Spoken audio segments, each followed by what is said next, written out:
गोंदिया जिल्ह्यातील सालेकसा तालुक्यातील चांदसुरज वनउपज तपासणी चौकीवर एक जबरदस्त हल्ला घडला आहे।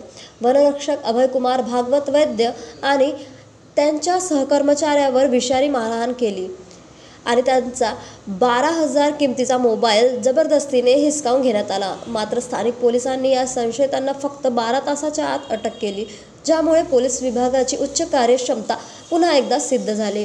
दुसऱ्या दिवसाच्या रात्री 9:30 पर्यंत चांदसुरज येथे असलेल्या वनउपज तपासणी चौकीवर 2 अज्ञात इसमांनी हल्ला केला होता।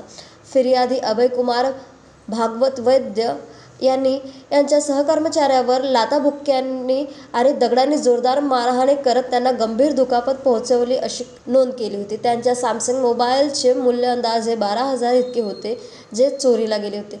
या गंभीर घटनेनंतर सालेकसा पोलिसांनी तत्काळ गुन्हा नोंदवला आणि पोलीस निरीक्षक किशोर मावस्कर यांच्या मार्गदर्शनाखाली मदत पथक तयार करून संशयित आरोपींना फक्त 12 तासाच्या आत अटक केली।